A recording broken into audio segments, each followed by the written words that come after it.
The smell of roasted chicken and garlic bread filled the kitchen, clinging to the walls as though even the wallpaper had grown hungry. Our dining table, long and scarred with years of family dinners, was dressed up tonight with a faded lace runner and a vase of plastic flowers that Mom insisted looked real if you squinted just right. She believed in making things special, even if special only meant reheating leftovers and pretending they were fresh. I sat at the far end of the table, trying to stay out of the crossfire of conversation.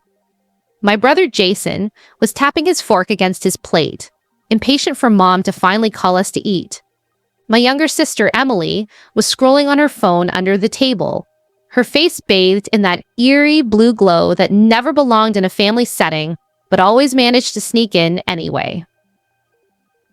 Mom stood at the head of the table like she was queen of some tiny kingdom, ladle in hand as though it were a scepter. Dad had long since learned not to challenge her rulings. He just kept pouring water into glasses, quiet, dutiful, resigned. This year, Mom said, her voice carrying over the clatter, we're keeping things simple. Christmas Eve dinner is going to be family only. Jason groaned. Family only? As in blood family? Or family as in people who just show up and pretend to be family? Mom shot him a look sharp enough to slice bread. Only those we love get invited. That's my rule. The sentence hung there, heavier than it should have been. I knew what she meant, and so did everyone else at the table. She wasn't just talking about family. She was talking about her, the one we never named out loud anymore. The next morning, the house smelled like burnt toast and the faint tang of Mom's perfume. I sat at the kitchen counter, watching the sunlight crawl across the linoleum floor in jagged patterns, and thought about her words from last night. Only those we love get invited. It wasn't just a rule. It was a weapon, carefully sharpened over years of grudges and whispered judgments. Jason came into the kitchen yawning, his hair sticking up like he'd fought with his pillow all night.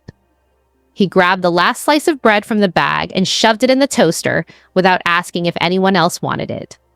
Typical. Mom serious about that? He asked, scratching his neck. About what? I played dumb, though I knew exactly what he meant. He gave me a look. You know, about her? Even saying her felt dangerous, like speaking the name might summon Mom from thin air with another lecture. Yeah, I said finally. She's serious. Jason shrugged, but his jaw tightened. He didn't like her either. Not really. But he didn't like the drama even more. He'd rather let someone sit at the table, even if it meant an awkward dinner, than deal with Mom's ironclad rules. Dad shuffled in next, newspaper in hand, already wearing his work boots. He poured himself coffee, black and steaming, and lowered into his chair with a grunt. He never added to these conversations. Silence was his contribution. I wondered if he agreed with Mom, or if he just didn't care enough to fight. The toaster popped. Jason grabbed his toast, slathered it in butter, and took a bite loud enough to make me want to leave the room. But before I could escape, Mom appeared in the doorway, lipstick already perfect, hair curled into submission. She had a way of filling a room without saying a word. What are we talking about? She asked, eyes narrowing with suspicion. Jason froze, toast halfway to his mouth. Nothing. She set her purse on the counter and started rummaging for her car keys. Well, I don't want any arguments. This year is going to be peaceful. I've earned that much. Peaceful. That was her word for controlled. And I couldn't stop thinking about the empty chair at the table, the one that used to belong to someone we no longer mentioned, someone who, if the whispers were true, was now on the verge of losing everything. The living room smelled faintly of pine needles and cinnamon candles, Mom's attempt at holiday magic. She had dragged the old artificial tree from the basement again, the one with missing branches and a stubborn lean, no matter how many books we shoved under its stand. Every year she swore it would be its last, and every year it returned like a ghost that refused to leave. By the time cousins and aunts began arriving, the house buzzed with a kind of noise that makes walls feel too close together. Laughter, overlapping conversations, the thud of boots on the rug by the door. Jason played host like he always did, carrying coats upstairs, offering drinks, distracting people from noticing what, or rather who, wasn't there. I lingered near the kitchen doorway, watching faces. "Looks nice this year," Aunt Linda said, brushing snow from her sleeves. She cast an approving glance toward the tree before adding in a lower voice, "Shame she couldn't make it." Mom stiffened. Her smile froze, polite but brittle. We decided to keep it intimate this time. Just those closest to us. Aunt Linda's lips pressed thin, but she nodded and turned away, wisely choosing not to argue. That was how it always went. A quick glance around the room, a muttered comment, and silence. No one wanted to be the one to break the unspoken pact. Do not say her name at Mom's table. But I felt it. The gap in the room, like a picture torn from its frame. Her laughter wasn't there, her sharp opinions, her way of making every conversation feel like a debate. It should have been easier without her. And yet it wasn't. Emily sidled up beside me, holding a plate piled with cookies. "She's probably better off," she whispered, as though reading my thoughts. "No one wants to be here anyway." I raised an eyebrow. "Then why are you?" She smirked and popped a cookie in her mouth. "Free food!" Her flippancy didn't hide the truth. We were all thinking about her, whether we admitted it or not. And as I watched Mom straighten the ornaments on the tree, determined to make everything look perfect, I realized something. Perfection only worked if you ignored the cracks. And the biggest crack was standing outside this house, alone, about to lose everything. After everyone left, the house felt hollow, like all the laughter had been sucked out with the cold air rushing through the front door. Mom wandered the living room with a trash bag, collecting crumpled napkins and half-empty cups, as though tidying up would erase the awkward silences that had filled the night. Dad sat in his chair by the window, newspaper folded on his lap, staring out at the snow without saying a word. He'd been quiet all evening, more so than usual. "Another successful night," Mom said finally, though her tone was defensive, as if daring anyone to contradict her. Jason snorted. "Sure, if you don't count the people whispering in corners about why she wasn't here." "Jason," Mom warned, the way she used to when we were kids and on the verge of swearing at the dinner table. But Jason didn't stop. "It's not like they don't know. Everyone's talking about it, Mom. About her house, about the foreclosure notices. Pretending she doesn't exist doesn't make it go away." The words landed heavy, and for a moment, even Mom didn't have a reply. I felt my chest tighten. I hadn't seen her in months, but the image came easily. Hunched shoulders, drawn face, those restless hands that used to gesture wildly when she spoke. I imagined her in an empty kitchen, bills piled like an avalanche, lights turned off to save a few dollars on electricity. "She made her choices," Mom said at last, tossing another paper cup into the trash bag. "We don't reward irresponsibility with invitations." "Invitations," Jason snapped. "We're talking about her life, Mom. She's about to lose her home." Mom straightened, her jaw tight. "Not our problem." But as she turned away, I caught something flicker in her eyes. Something quick, almost hidden. Fear, maybe. Or guilt. The cracks were showing, not just in her house, in ours too. The news didn't come from her. It never did. It came from whispers. Half-truths traded at the grocery store, murmurs in the church lobby after Sunday service, fragments pieced together like gossip detectives stitching a life back into focus. I overheard two women near the bakery aisle first. "Shame about the house. Foreclosure? End of the month, I heard. Doesn't surprise me. Always lived bigger than she could afford." Their voices dipped lower when they noticed me nearby, but it was too late. The words had already wedged themselves into my chest. That night, I lay awake listening to the wind batter the side of our house, thinking of hers. Did she sit in the dark, listening to the same winter storm, wondering if this was the last time she'd hear the creak of those old floorboards? Did she run her hand along the walls, saying goodbye in silence? Jason was the first to break rank and speak her name out loud in our house. "Do you even know what this means for her?" he demanded at dinner, stabbing his fork into the meatloaf like it was Mom's hypocrisy. "She's not just losing walls and a roof. She's losing her life. That house is all she has left." Mom's lips thinned. "She made choices, Jason. She spent money she didn't have. She ignored advice when it was offered. Actions have consequences. But she's family." "Not anymore," Mom said.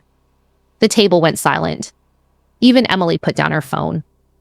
I stared at my plate, appetite gone, the phrase echoing in my ears.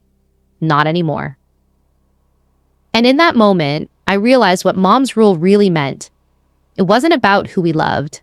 It was about who she could forgive. And forgiveness, in this family, had limits. It was Jason who finally said what we were all thinking. We were in the living room, snow beating against the windows, the heater groaning like it might give out at any second. Mom sat stiffly on the couch, hands folded in her lap, the picture of stubborn dignity. Dad was in his recliner, silent as always, a statue with a newspaper shield. Emily perched on the armrest, scrolling her phone but listening more closely than she pretended. "She's losing the house," Jason said flatly. No one moved. "She got the notice last week. I've seen it. So has..." He glanced at me, and I looked away before Mom could catch the guilt on my face. Mom's lips pressed thin. "We don't involve ourselves in other people's mistakes." Jason's laugh was sharp, bitter. "Other people? She's not other people, Mom. She's family." "Family doesn't drain you dry," Mom snapped. Her voice cracked like a whip, but there was a flicker in her eyes. Fear? Maybe. Or anger at something she couldn't control. Dad shifted in his chair, clearing his throat, but still said nothing. That was his way. Let the storm pass. Let the women fight. Let silence do the work of words. Jason leaned forward, elbows on his knees. "So what? We just sit here while she gets tossed out? Pretend it's not happening? You're really okay with that?" Mom's chin lifted. "She made her bed." "And you're tucking her into it," he shot back. Emily put her phone down then, eyes wide for once not hiding behind the screen. The room crackled with something dangerous, something bigger than just an argument about an empty chair at dinner. I sat frozen, heart hammering because I knew what came next. This wasn't just about her losing her house.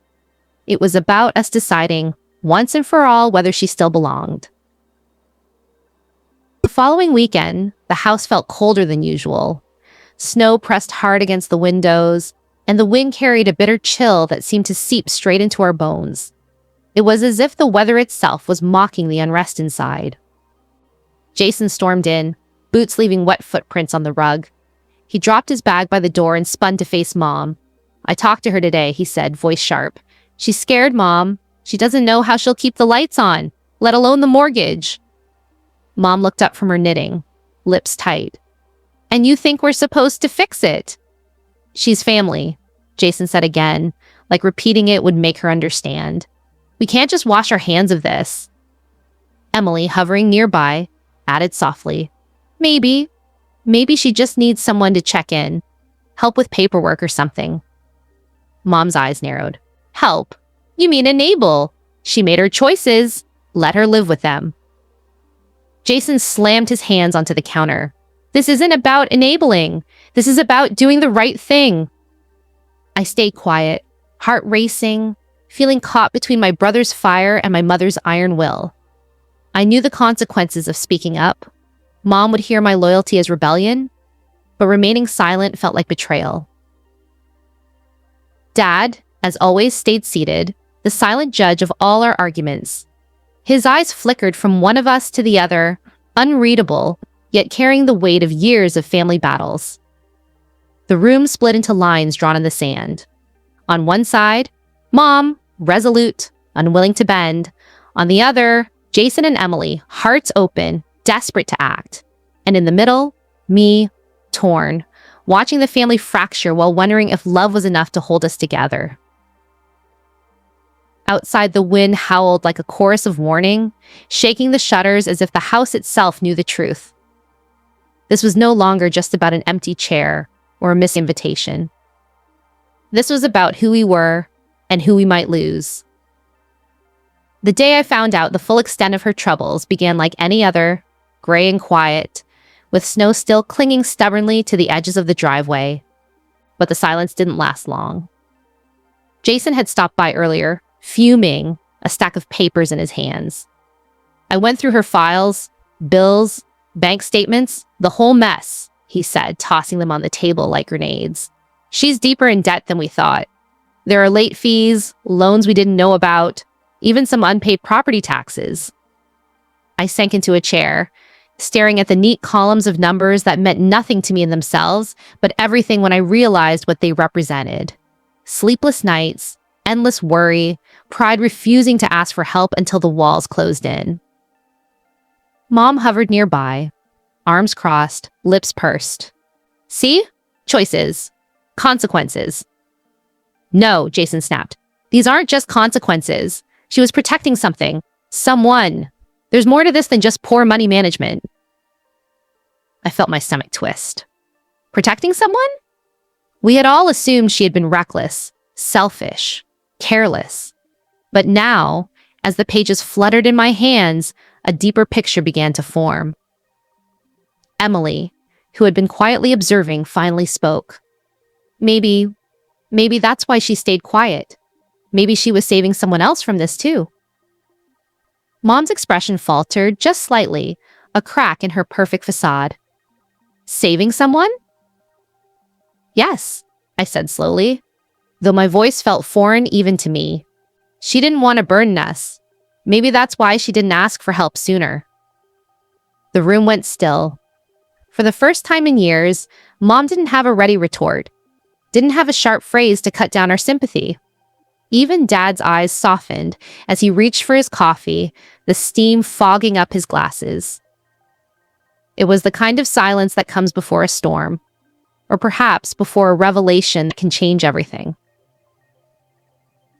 We had believed we knew her, understood her, judged her, but the truth was heavier, more complicated, and impossible to ignore. And for the first time, I wondered if our family's loyalty had been misplaced all along. If you want, I can continue Chapter 9 in full, adding flashbacks, dialogues, and scenes where the narrator pieces together the secret she had kept hidden, building up toward the emotional climax in later chapters. The smell of old books and dust hit me the moment I opened the attic door. Boxes stacked haphazardly, some labeled in Mom's careful script. Christmas decorations, 2005, school papers Emily, Jason's art projects. But tucked beneath them all, hidden from sight, were remnants of old arguments, letters, and photographs that told stories no one spoke about anymore. I picked up a faded envelope and opened it. Inside were letters exchanged between Mom and her mother, written in the early 90s, words sharp with expectation, full of judgment. Family is everything. Never let anyone feel like they can take advantage of you. Protect what is yours. The echoes of that voice, Mom's voice, rang through the house even now, decades later. I realized that her iron grip wasn't born from malice. It was taught. It was drilled into her generation after generation that love was conditional and loyalty was measured by compliance. A photograph slid out from between the letters. It was a younger version of her, bright-eyed, smiling, but standing apart from a group of children at a family gathering. I noticed the tension in her shoulders, the wary glance toward another child who had crossed some invisible line. She'd already learned that some people were expendable, even in family. And then, tucked behind all of this, I found evidence of a long-forgotten conflict between her and her, the woman we had been avoiding in conversation. Old unpaid bills, notes about borrowing money to help a struggling relative, and hints that she had made choices to protect someone else, even at great personal cost. I realized then that the story I had been telling myself about recklessness and irresponsibility was incomplete. The decisions that had led to foreclosure weren't selfish. They were sacrifices made in secrecy, the kind that only the brave or desperate would attempt. Jason found me there, rifling through the boxes. He didn't say anything at first, just stood behind me, eyes wide as he pieced together the same puzzle. "It's worse than we thought," he said finally. "No," I corrected softly, holding up one of the old letters. "It's different. She wasn't reckless. She was trying to shield someone, and in doing so, she's paying the price alone." Mom's words from years ago, and even from last night, echoed in my mind. Only those we love get invited. Only those she loved, it seemed, had ever mattered. The house felt heavier than usual, like the walls themselves were straining under the weight of unspoken truths.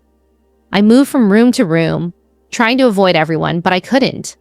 Every glance, every sigh felt loaded with meaning. Jason was in the kitchen, scribbling notes on a pad. Emily was on the couch, tapping nervously on her phone. Mom sat rigid in her chair, eyes fixed on the floor, lips pressed so tightly together they seemed almost sewn shut. Dad, as always, observed silently, the quiet eye of a storm that refused to move. I sat down at the kitchen table, the old oak scarred with years of meals, arguments, and whispered confessions. "We can't just ignore this," I said softly, more to myself than to anyone else. Jason looked up, face tense. "You saw the papers, right? The letters, the bills? It's worse than we thought." I nodded. "I know, but it's not what we think. She wasn't reckless. She was protecting someone." Mom's head snapped up, her eyes sharp as daggers. "Protecting someone? That's your excuse for ruin?" "It's the truth," I said, voice trembling. "And it changes everything." Silence fell. Emily swallowed and finally spoke. "Maybe that's why she stayed away. She didn't want to burden us." Mom shook her head. "Burden? She made her choices. Consequences are consequences." Jason slammed his hand on the table. "This isn't just about consequences. It's about family, about loyalty, about doing what's right." I felt myself trapped in the middle, torn between Mom's rigid sense of justice and Jason's burning sense of morality. I wanted to speak, to make someone understand, but words stuck in my throat. Outside, snow fell silently, covering the world in white, as though trying to erase the chaos within. But some things couldn't be buried. Not secrets, not debts, not love. And I realized that standing in the middle of this storm meant I would have to choose between loyalty and justice, between silence and action. The house smelled of stale coffee and tension. The wind outside rattled the windows, echoing the storm that had been brewing inside for weeks. Mom sat stiffly on the couch, lips tight, clutching her knitting like a lifeline. Jason paced the kitchen, fists clenched, voice rising with each word. Emily hovered by the doorway, biting her nails, while I stood in the middle of it all, heart hammering like a drum. "She doesn't deserve this," Jason shouted, pointing at Mom. "She didn't ask for this to happen, and she didn't ask for any of your judgment." Mom's glare could have frozen water. "Judgment? I'm just saying she made her choices." "You're twisting this," Jason shot back. "She's family, Mom. That's all that should matter." I tried to step forward to mediate, but my voice cracked. "Mom, she's not reckless. She was trying to protect someone. That's why she stayed silent. That's why she didn't ask for help sooner." Mom's knitting needles dropped with a clatter. "Protecting someone?" she hissed. "You think that excuses all of this?" "Yes," I said, louder now, the anger rising in me. "It explains it, and it doesn't mean we abandon her." Emily finally spoke, her voice trembling. "We can't just let her lose everything. Maybe there's a way to help without enabling. Maybe she just needs someone to stand with her." Dad cleared his throat. For once, he didn't stay silent. "She's not asking for handouts," he said quietly, but with authority. "She's asking for fairness. Maybe we should listen before judging." Mom's shoulders sagged slightly. The tension didn't vanish, but cracks appeared in her armor. The room was heavy with unspoken truths, anger, guilt, and love, all tangled together.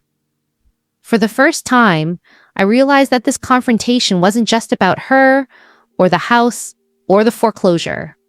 It was about us, about who we were willing to be as a family, about whether loyalty, love, and compassion could overcome pride, fear, and old habits. And as I looked around at the faces I loved and feared, I knew one thing: nothing would ever be the same again. The tension didn't wait for morning. It followed us like a shadow, thick and suffocating.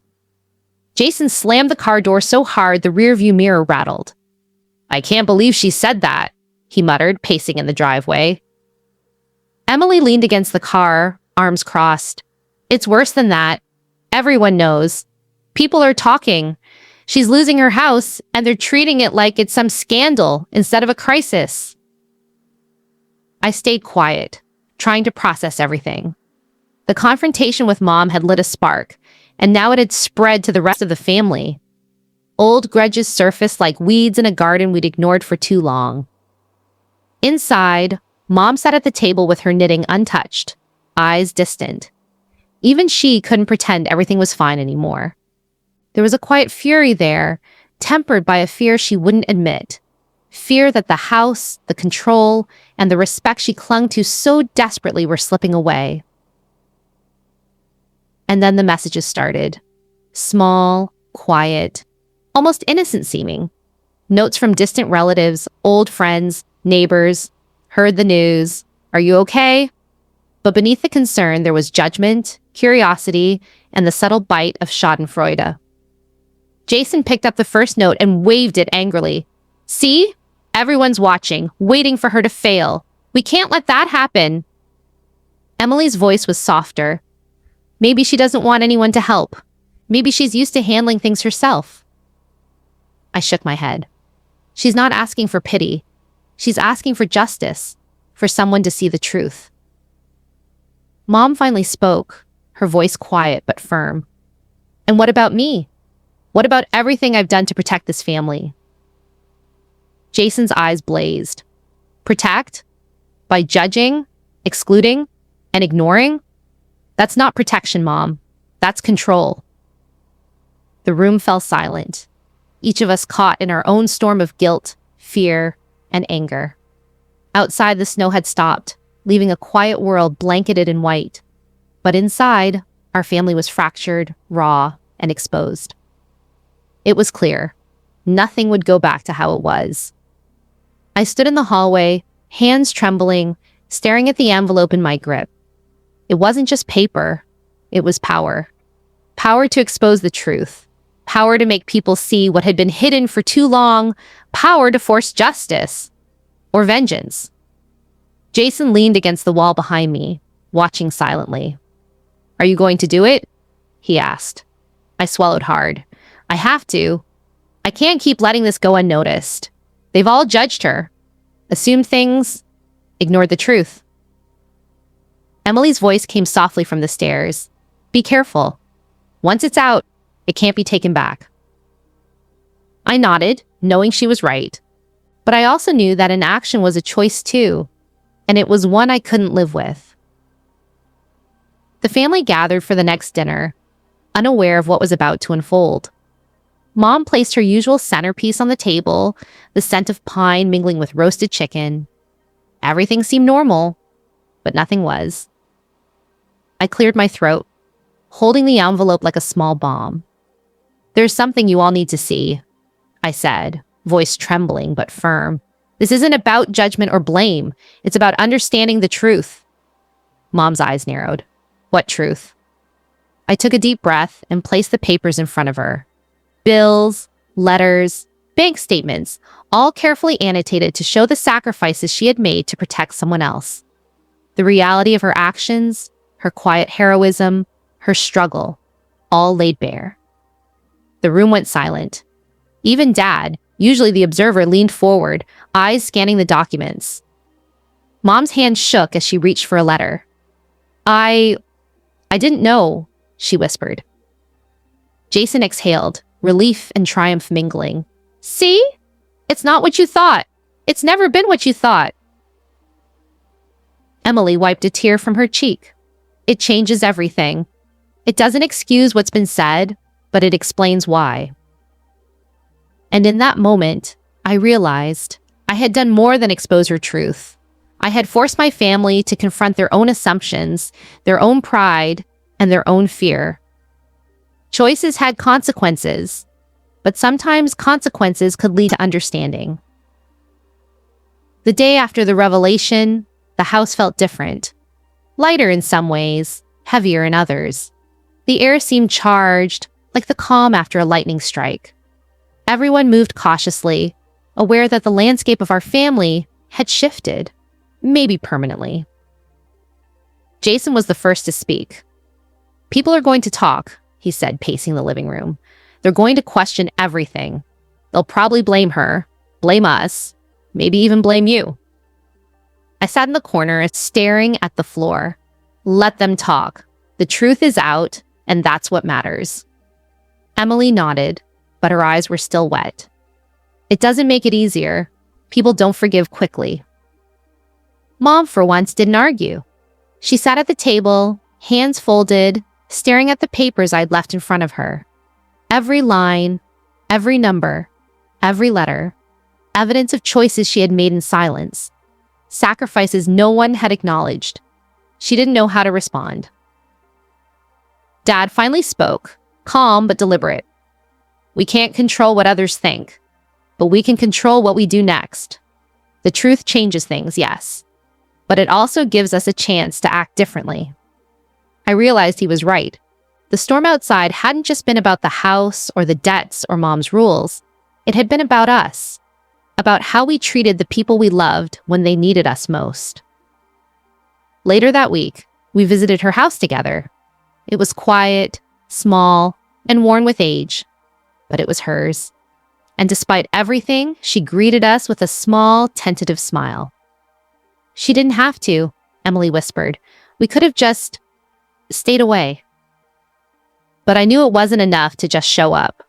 We rolled up our sleeves, offered practical help, and listened, truly listened to her story, her struggles, her sacrifices.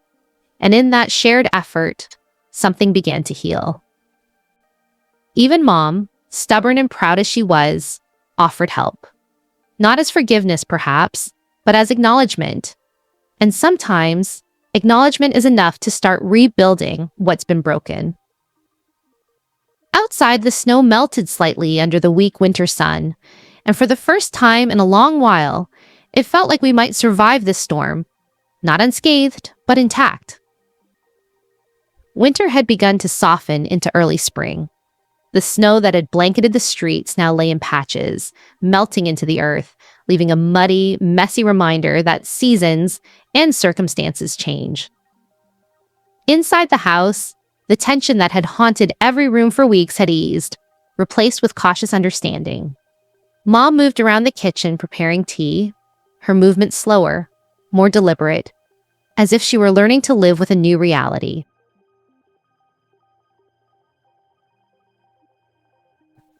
Jason helped stack firewood by the stove, a small act that felt monumental after everything that had happened. Emily lingered near the window, writing letters she hadn't dared to send before, a gesture of reconciliation. I sat at the kitchen table, looking at the photographs of the family that lined the walls.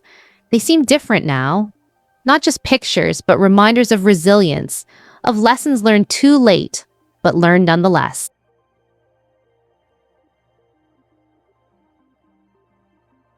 The morning sun spilled across the walls. When we visited her house that afternoon, she welcomed us with a shy, tentative smile. The foreclosure notices had been addressed with the help of financial aid and careful planning. She hadn't needed saving in the traditional sense, but she had needed witnesses. people who would understand her story and see her truth. Mom handed her a small envelope. Inside was a check, quietly offered, and a note. "For what it's worth, I see you now." The words were simple, but they carried the weight of decades of pride, judgment, and love that had been buried beneath rigid rules. Tears welled in her eyes, but she smiled.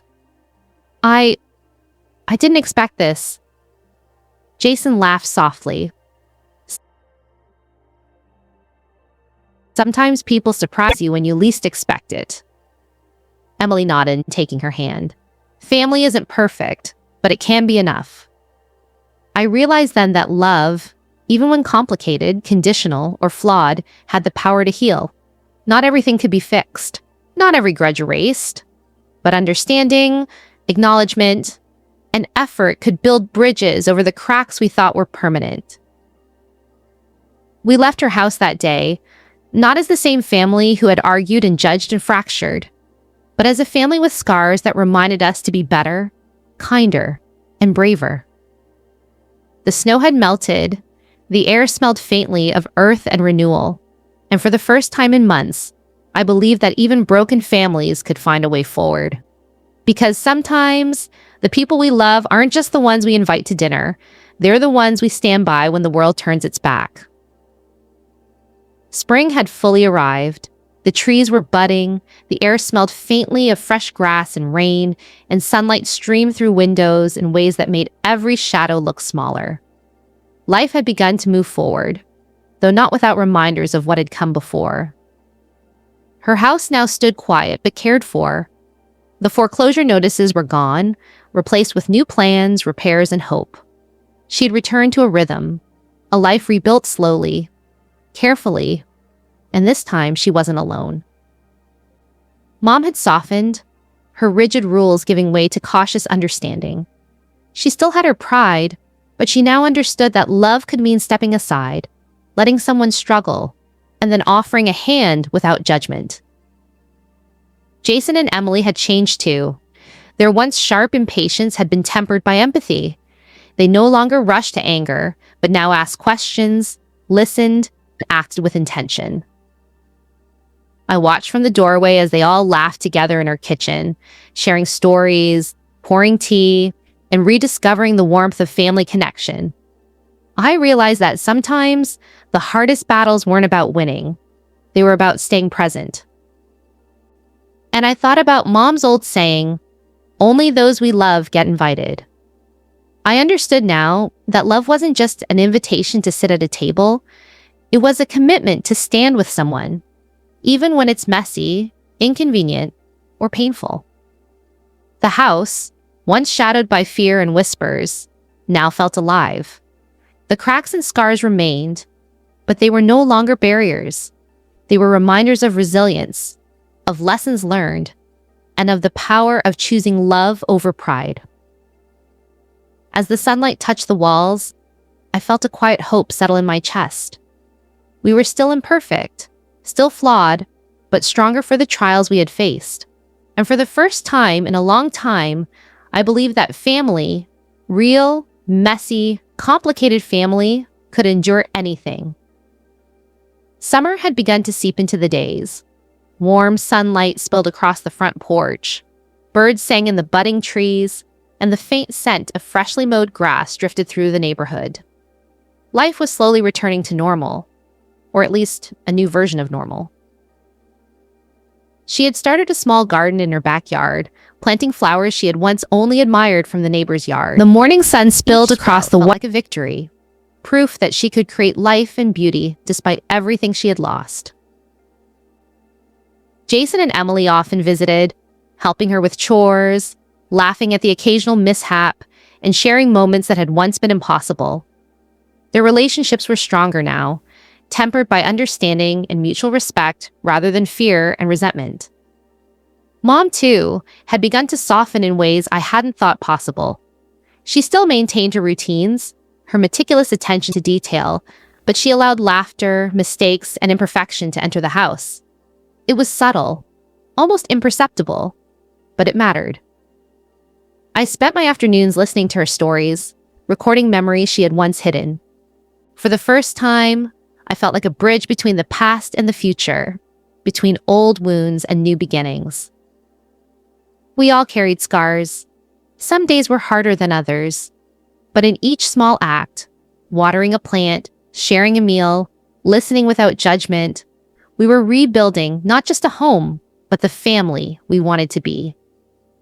And for the first time, I believed that even after betrayal, judgment, and loss, people could choose love again and again until it became a habit stronger than fear. Chapter 18 extends the story's epilogue, emphasizing personal growth, reconciliation, and the power of small victories. Autumn arrived quietly, painting the trees in shades of gold and crimson. The air carried a crispness that reminded us all that change was constant, and sometimes inevitable. Her house, once weighed down by fear and uncertainty, now hummed with life. The garden had been met with exasperation, perfectly imperfect, much like our family. Each visit we made, the morning sun spilled across the white meals and small celebrations of victories that had once seemed impossible. Mom had learned to let go in small ways. She no longer questioned every decision, every choice. She still worried, still planned, but she allowed mistakes, knowing that love didn't demand perfection. Jason and Emily had transformed too. Their fire, once sharp and impatient, had softened into something deliberate, caring, and patient. They listened more, judged less, and worked together with her to rebuild not only her home, but also trust and understanding. I often sat quietly, observing these moments. What struck me most was how fragile yet resilient we had become. Trust could be broken, loyalty questioned, but effort, empathy, and presence could slowly knit the pieces back together. We started creating new traditions. Sunday dinners no longer carried tension, but laughter. Evenings included shared stories, baking, gardening, and the quiet moments of connection that had once felt impossible.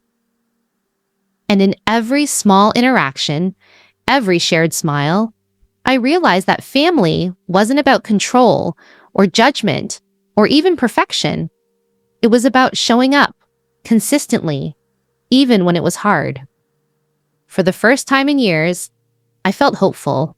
Not naive, not untested, but grounded in the knowledge that even after loss, even after mistakes, love could endure. Winter returned, but it was gentler this time. Soft snow that dusted rooftops and left everything sparkling, as if the world itself had been given a fresh start. Inside our home, warmth radiated not just from the fireplace, but from the people gathered there. We sat around the kitchen table, laughter spilling freely. No one measured words. No one withheld emotion. Mom passed around freshly baked cookies. Jason and Emily traded teasing jabs, and she, the one who had endured so much, smiled with a quiet pride I hadn't seen before. I realized then that the house wasn't just a building. It was a symbol of resilience, a testament to the fact that even when life seems to strip everything away, people can rebuild, slowly, carefully, together. Mom caught my eye across the table. Her expression had softened in ways words could not capture. She nodded slightly, a silent acknowledgement of mistakes, understanding, and growth. Jason leaned back in his chair, arms crossed but relaxed, watching her with a protective tenderness that no argument could ever erase. Emily gently held her hand, a gesture of reconciliation and love, small but infinitely meaningful. I looked around at the faces I loved, flawed, stubborn, human, and felt a deep sense of gratitude. We were a family shaped by conflict, tested by hardship, but ultimately strengthened by the choices we made to stand by one another. Outside, the snow continued to fall, soft and unrelenting. But inside, the warmth of understanding, forgiveness, and love enveloped us. The cracks in our relationships remained, yes, but they were no longer sources of division. They were reminders of growth, resilience, and the power of compassion. And as we sat there together, I understood the truth that had been hiding in plain sight all along.